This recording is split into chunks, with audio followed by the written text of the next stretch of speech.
Olá, prezados irmãos e irmãs da nossa querida Sociedade Espírita Luz e Caridade.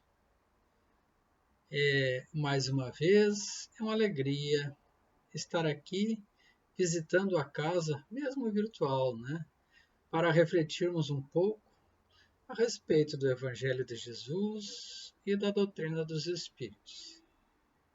Para aqueles que não me conhecem, eu sou Iraci de Oliveira, do Instituto Espírita Terceira Revelação Divina. E o assunto que escolhemos para as nossas reflexões de hoje é motivos de resignação, que consta do capítulo 5, Bem-aventurados os aflitos, do Evangelho segundo o Espiritismo. Também vamos refletir alguns itens do Livro dos Espíritos, das instruções práticas sobre mediunidades, ou manifestações espíritas, e alguma coisa do Código do Monte. Mas antes de dar início às nossas reflexões, convidamos a todos a acalmarem as emoções, elevarem pensamentos e sentimentos a Deus Pai, em gratidão pelo privilégio da vida, por estarmos aqui hoje, vivendo esta experiência, cada um de nós, segundo os propósitos da sua existência.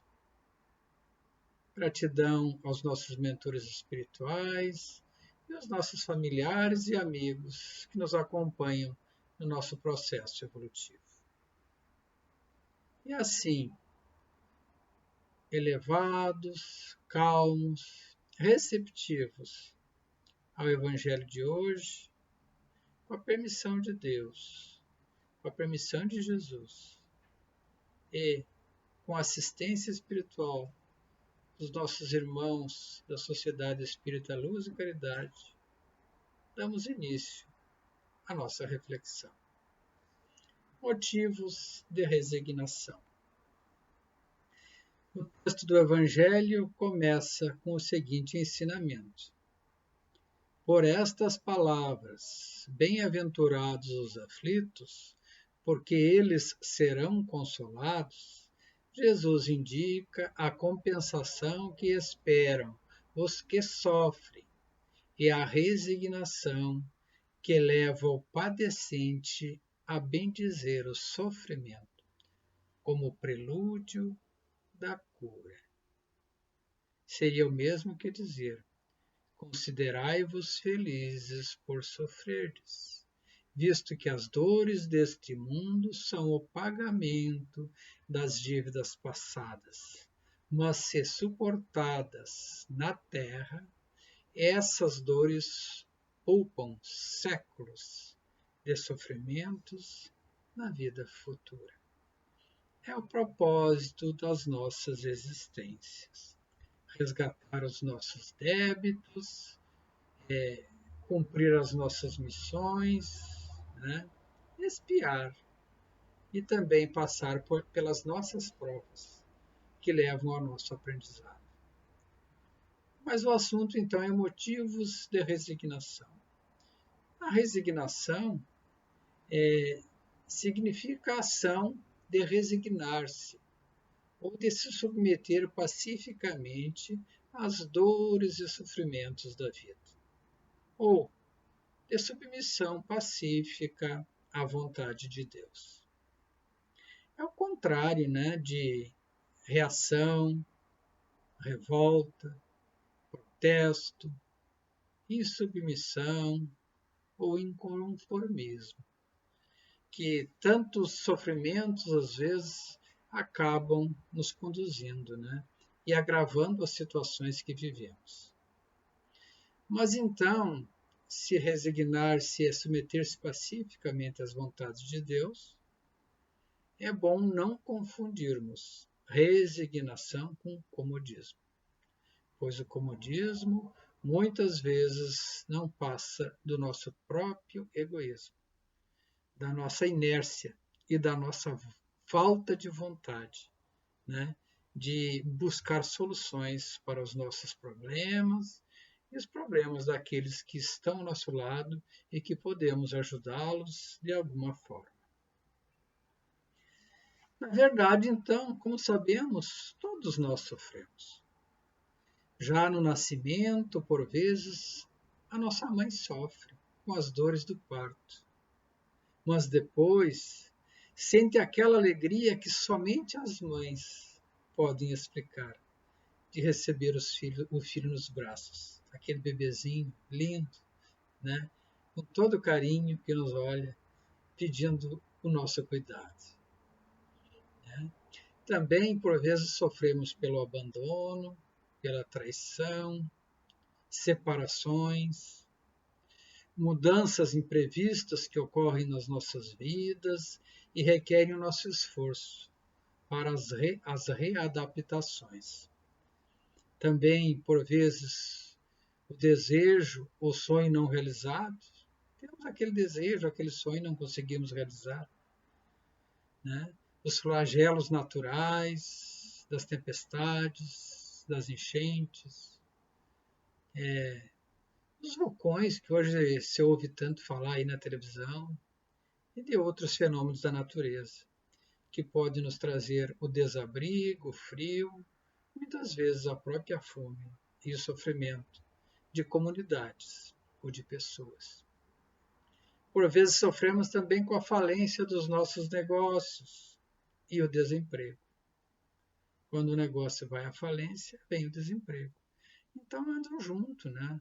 O sucesso de um negócio, de uma empresa, por exemplo, está relacionado com bons empregos para seus funcionários.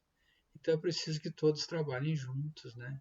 Para o bem de todos, o bem comum daquela comunidade que vive ali trabalhando junto. Por vezes também sofremos com a doença, né? E as necessidades especiais que às vezes trazemos já de nascimento ou decorrência de algum acidente ou algum problema ocorrido na vida, que requerem nosso esforço, com a nossa adaptação, com os cuidados especiais e superação, é claro, dessas dificuldades. Pois podemos sim, da forma que for possível, superarmos essas dificuldades e seguirmos adiante no nosso processo, tirando de cada situação o conhecimento necessário à nossa evolução.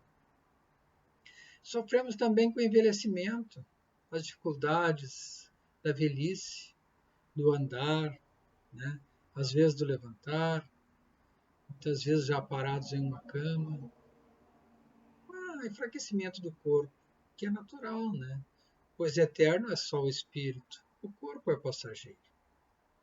E chega o momento, então, que por vezes sofremos com o desencarne de entes queridos, pelas doenças, pelos acidentes, ou mesmo quando chega o momento do desencarne devido à velhice ou o cumprimento do tempo que Deus nos concedeu. Agora, na pandemia, tivemos uma janela de sofrimento e de doenças. Mas doenças fazem parte da existência de todos nós. Não é apenas a pandemia. Todos nós sofremos, né, de alguma doença, de algum problema em uma determinada fase da vida. Então, na verdade, sim, todos sofremos. E às vezes nos magoamos, nos ressentimos e nos revoltamos. Mas, portanto, é preciso superar tudo isso de forma pacífica, aprendendo a lidar com essas situações que a vida às vezes nos apresenta.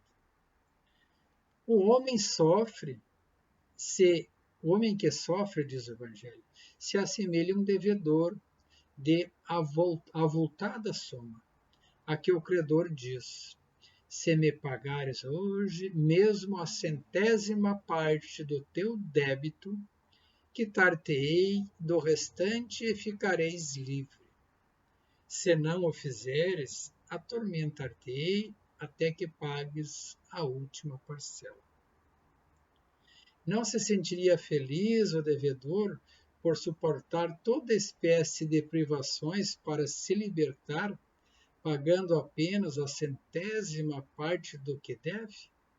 Em vez de se queixar do seu credor, não ficaria ele agradecido?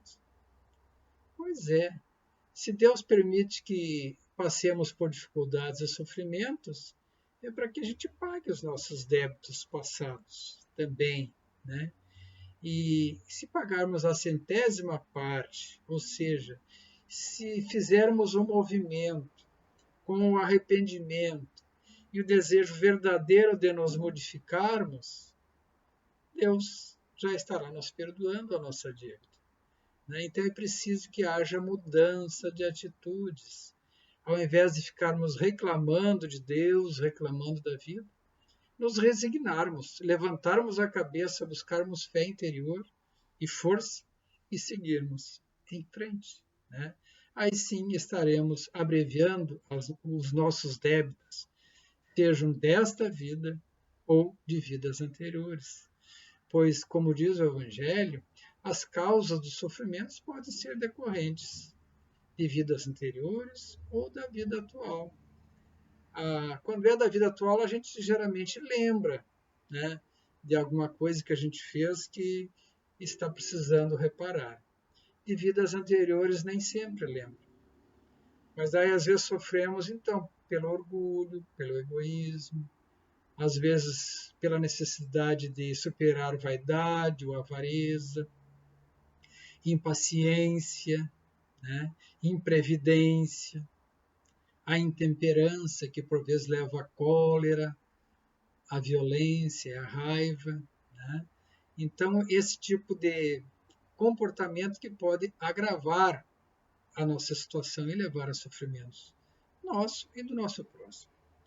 Também pela fraqueza e a indiferença, que levam à culpa, e por vezes o arrependimento tardio. Que daí, quando esse arrependimento tardio vem, é preciso sim reparar as nossas dívidas. Então, as nossas dívidas existenciais, nos libertando de toda espécie de vício e de imperfeição moral. Existência após existência. Mas, por certo, há caminhos para que possamos cessar os sofrimentos, que é o desenvolvimento das virtudes, da fé, a fé raciocinada, esclarecida, pelo caminho da prece sincera, da paciência no agir com o nosso próximo, da coragem de suportar as vicissitudes, as mudanças de estilo de vida, através da busca de soluções para os problemas, por meio de bons pensamentos, pensamentos direcionados ao bem e à solução dos problemas, de boas palavras ao nos dirigirmos ao nosso próximo, de bons sentimentos que brotam do nosso coração com o desejo do bem, do nosso bem e o bem daqueles que convivem conosco, e também do bem comum, ou seja, as boas ações. Ou seja, levando uma vida simples, organizada e espiritualizada, usando o perdão e o auto-perdão como farol para ser seguido. E, sobretudo, a resignação, para aceitar aqueles fatos ou aquelas situações que naquele momento ainda não podem ser superadas, mas sim podem ser compreendidas pelo raciocínio, pela reflexão e pela busca de melhores soluções. A resignação é uma virtude, diz o Evangelho. E a doutrina de Jesus ensina sempre que a obediência e a resignação são duas virtudes companheiras da doçura, muito ativas em nossas vidas. Embora os homens, por vezes, confundam erroneamente com a negação do sentimento de vontade. Não é confundir, a resignação com o comodismo, como falamos antes, ou com a falta de vontade e a falta de ânimo para seguir em frente e buscar as soluções. Haverá algum meio do homem se preservar dos males? Questão 924 do Livro dos Espíritos.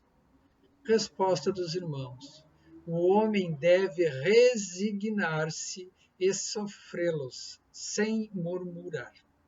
Se quer progredir, encontra sempre consolação na própria consciência. Ou seja, ao invés de ficar reclamando, resignar-se e fazer análise da consciência para tentar entender os motivos dos sofrimentos, os motivos das dificuldades que a vida está nos apresentando naquele momento. O que fizemos ou o que deixamos de fazer? Qual a árvore que plantamos antes? Né? Ou, às vezes, não conseguimos compreender, justamente como dissemos antes, porque são decorrências de erros, né, e falhas do nosso espírito de vidas passadas que precisamos lapidar nesta vida. A obediência é, portanto, né, a vontade de Deus, é a consciência da razão. Então, quando a gente obedece à vontade de Deus, estamos agindo com a razão.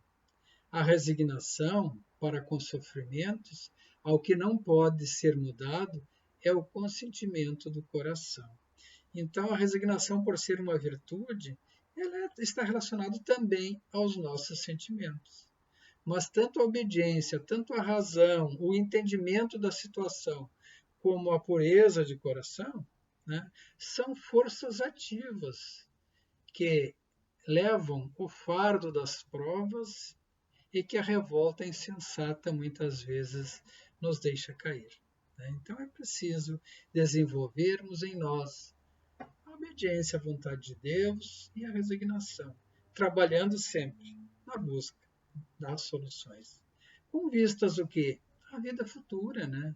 Pois a certeza de um futuro próximo ou mais feliz o sustenta e encoraja.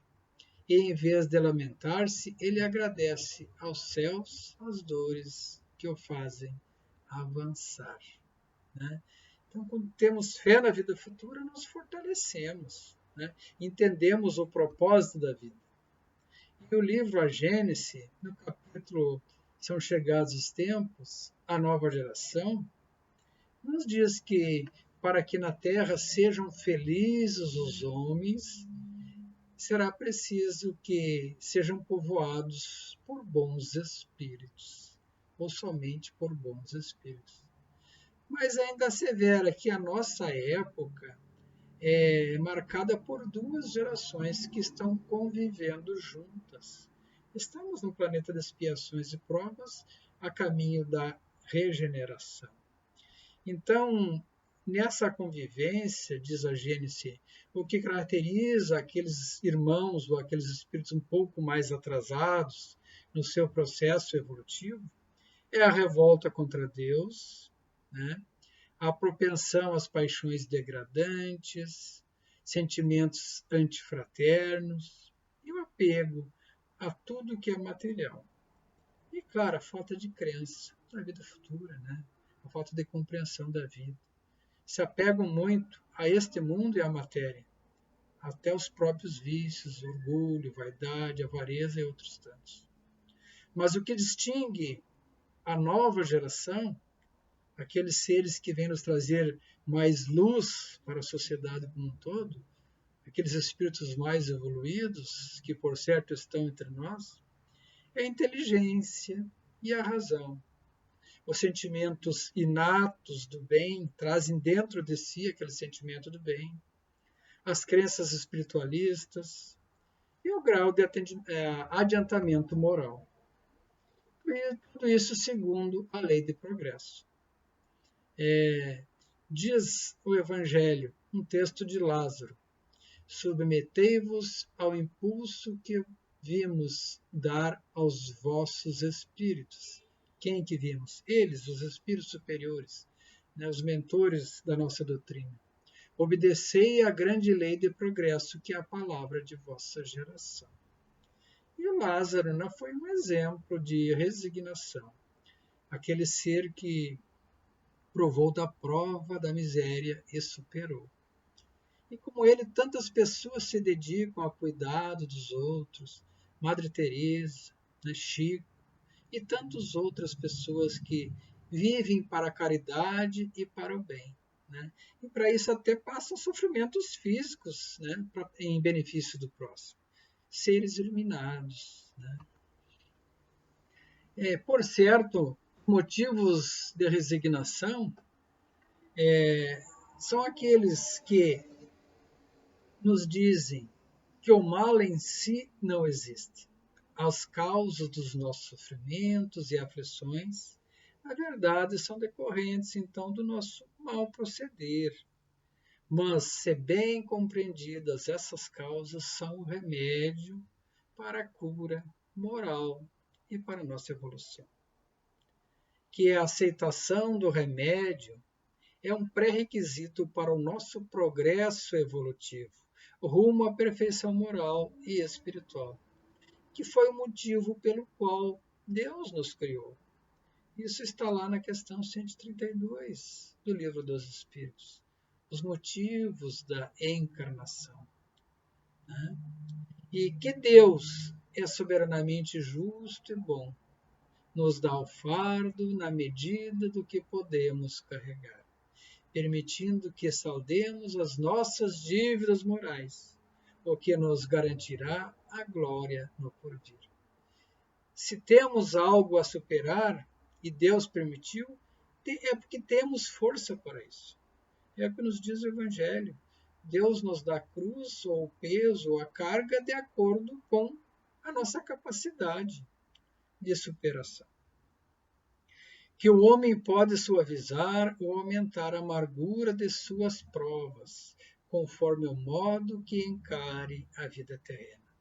Tanto mais sofre, quanto mais longe se lhes afigure a duração do sofrimento. Então, não é ficar prorrogando aquelas situações de sofrimento, ficar remoendo. Assim, procurar resolver, se resignar, buscar força, olhar em frente e seguir a vida. Que as soluções vão se apresentar. A espiritualidade está conosco.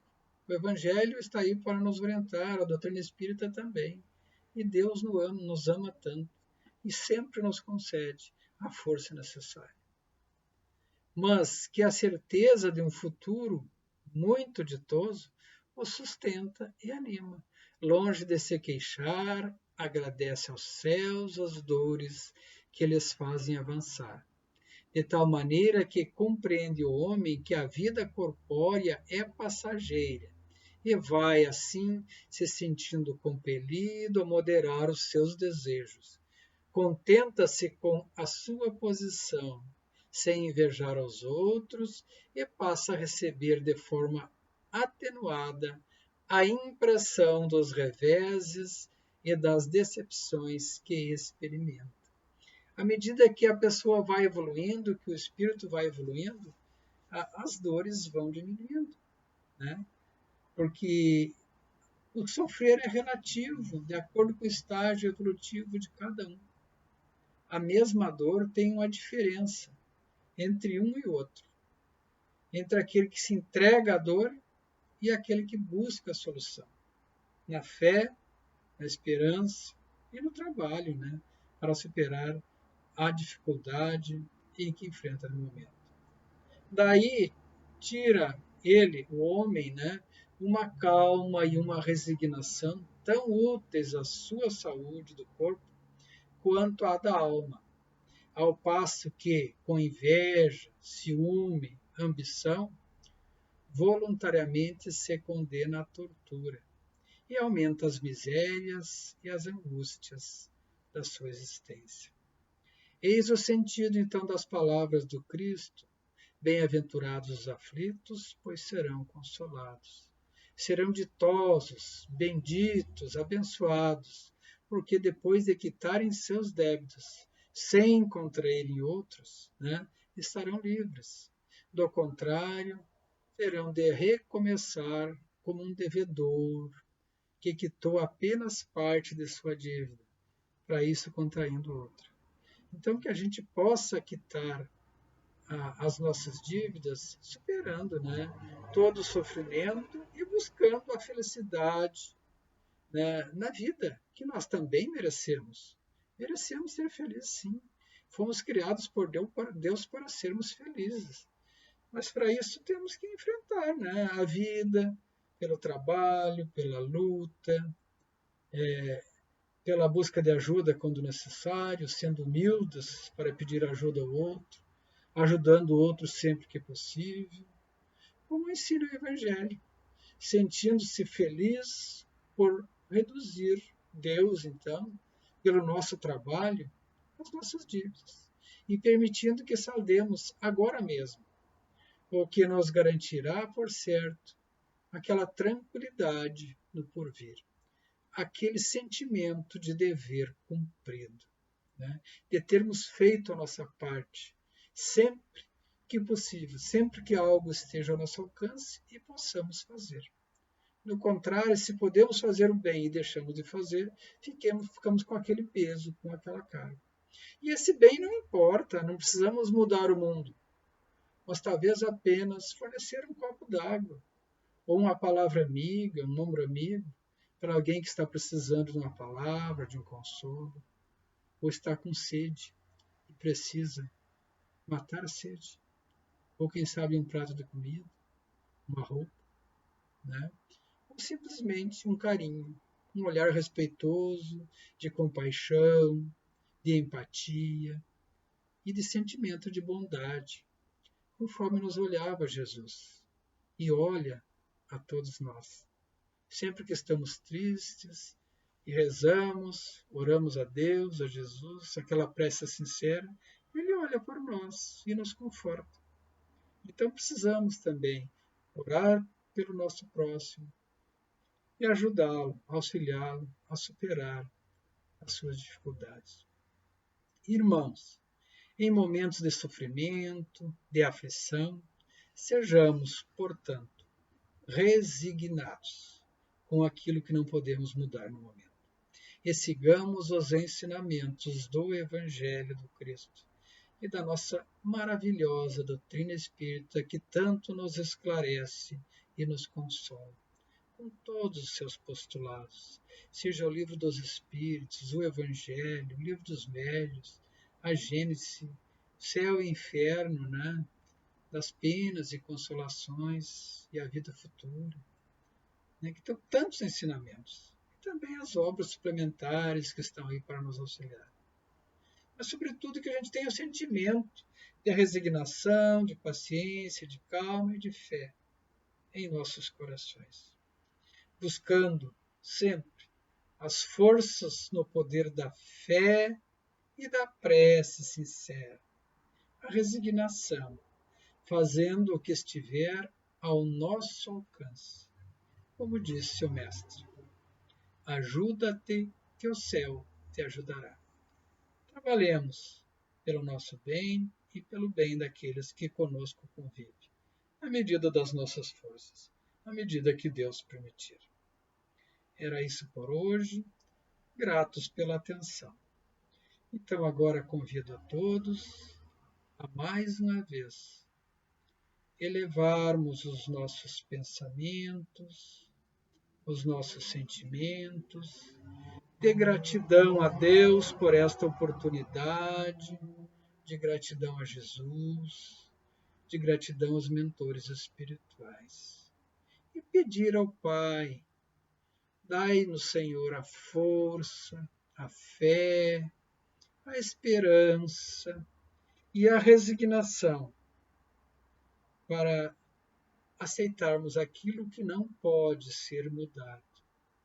E dai-nos, Senhor, a força, a perseverança, a fortaleza, para que possamos fazer tudo aquilo que seja possível e esteja ao nosso alcance, seja em benefício do nosso bem ou em benefício do nosso irmão necessitado que vive ao nosso lado.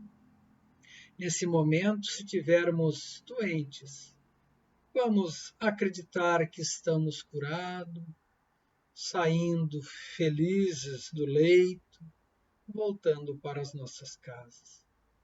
Vamos visualizar uma sociedade onde possamos sair alegres nas ruas, cumprimentar o nosso próximo, em paz e em harmonia. A nossa casa, o nosso lar com harmonia, onde possamos estar convivendo em paz com os nossos irmãos. E se estivermos sozinhos, morando sozinhos, lembrando que não estamos sós. Ao nosso lado temos o nosso espírito protetor, o nosso anjo de guarda. Por vezes temos uma planta, um animal de estimação, um amigo a quem podemos ligar, um colega de trabalho. E Jesus sempre está conosco. E Deus também. Que haja paz e harmonia neste mundo, luz, fé, esperança e resignação nos corações de todos nós. Saúde e paz a todos. E que Deus nos abençoe e proteja, hoje e sempre. Que assim seja.